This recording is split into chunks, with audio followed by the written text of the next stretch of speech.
Halina, Espiritu, sa sinagbuhat sa'yo, kami liwanagan mo. Ama ng maralita, dulot mo'y pagpapala, upang kami magkusa, kaibigat patnubay, sa amin mananahan, ang tamis ng iyong buhay, ginhawang ninanais, lilim namin sa init, kapiling bawat saglit, lubhang banal na ilaw, kami iyong silayan, ngayon at araw-araw. Kapag di ka nanahan, ay walang kaganapan,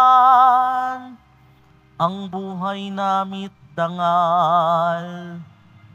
Marumi palinisin, lantay panariwain, sakit nami gamutin. Kami gawing matapat, sa pag-ibig mag-alab, lagi sa tamang landas. Tugunin aming luhog, kami bigyang malugod, ng iyong pitong kaloob. Gantimpala'y ibigay, sa hantungan ng buhay, ligayang walang hanggan.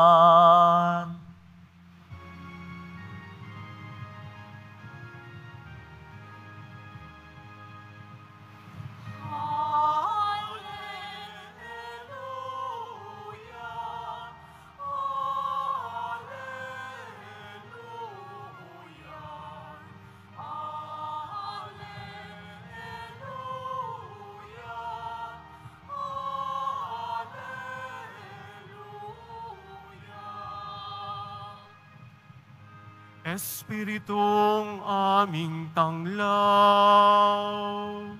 kami iyong liwanagan, sa lingas ng pagmamahal.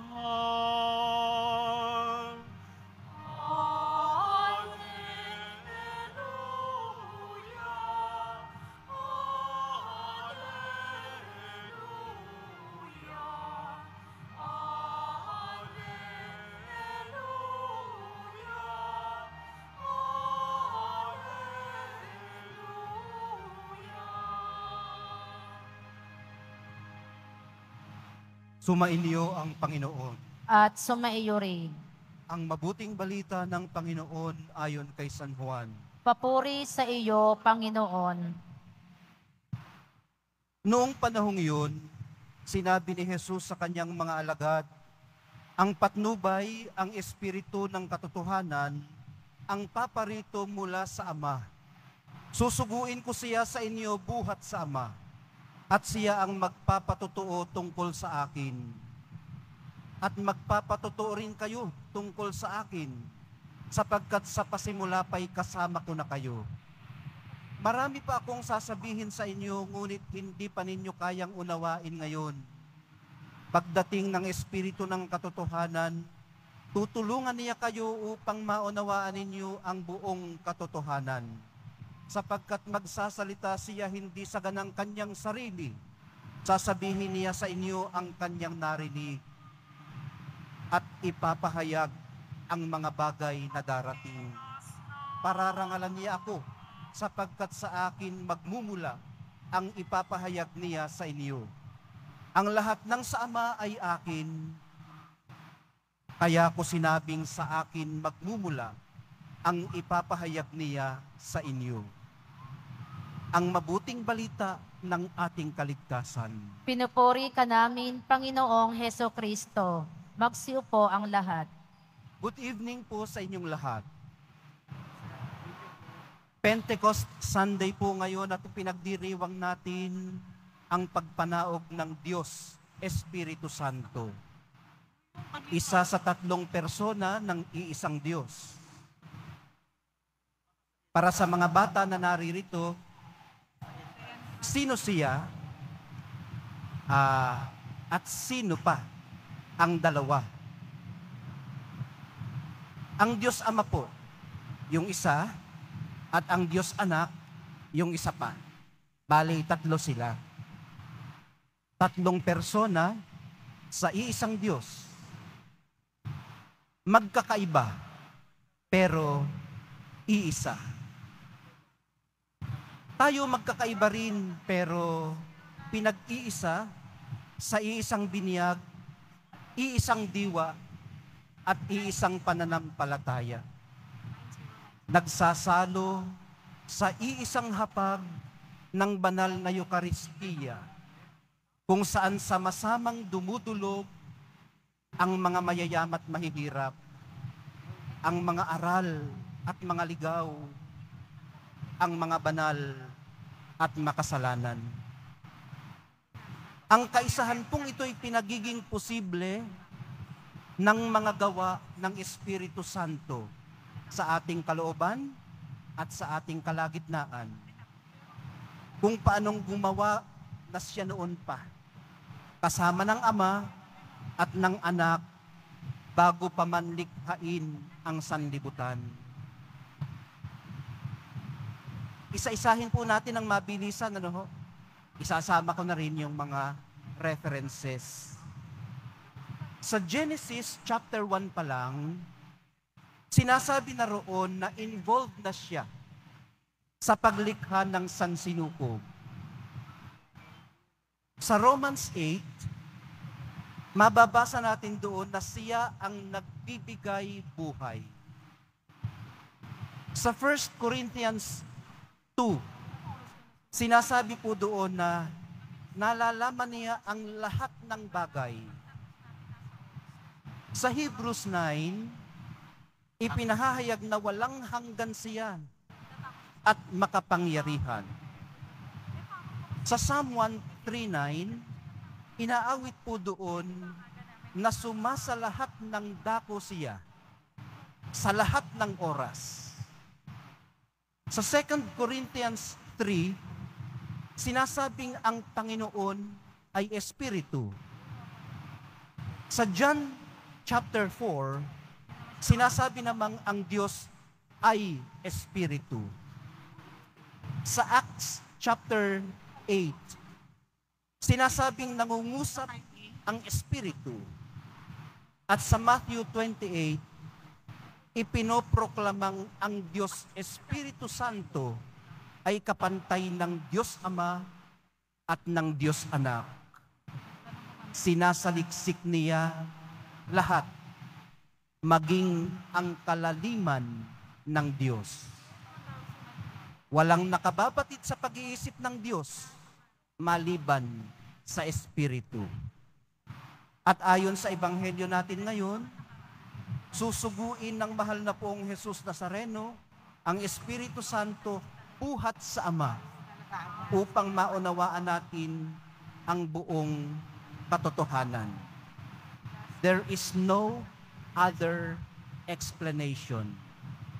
Otherwise, we will fall into a heresy.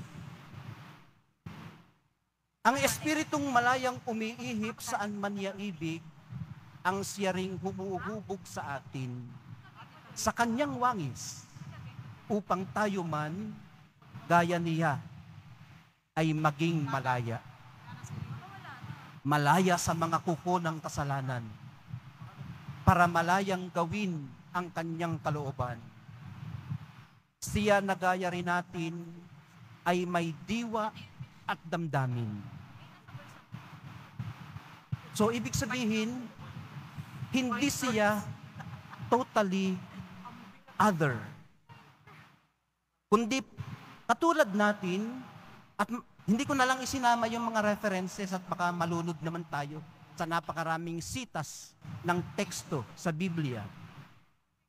Pero, hinuhugot natin mula sa banal na kasulatan na siya ay kaya rin natin may diwa at may damdamin.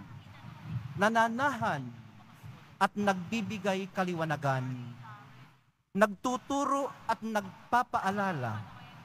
May sariling nais at gumagabay. Lumulukob at nag-aadya. Responsable po siya sa pagsilang ng batang Jesus na hindi nag-umpisa sa kanyang public ministry hanggat hindi siya lubusang napupuspos o napupuno ng Espiritu Santo. 33 years old lang siya nang namatay. At 3 taon lamang ang kanyang public ministry. Sa loob ng 30 taon, hinubog siya ng Espiritu Santo at pinuno ng kanyang presensya sa tulong ng kanyang ama at ina. Inihandog niya ang kanyang sarili sa krus sa pamamagitan ng Espiritu Santo. At inihinga niya yung sinasabi kanina ni Father Egay na ruwa. Nung pumasok siya sa upper room, yung binasa natin ngayon sa Ebanghelyo, sinabi niya na sumain niyo ang kapayapaan. Inihinga niya ang Espiritu Santo sa kanyang mga alagad noong kasakasama pa siya nila na pisikal. Siya ring inaasahan nating kasakasama natin ngayon at magpasawalang hanggan. Pag-alabi nawa ng Espiritu Santo ang pagnanais nating sumaksi sa dakilang habag, awa at pagmamahal ng mahal na poong Jesus Nazareno, saan man natin matagpuan ang ating sarili, anuman ang ating lahi at wika.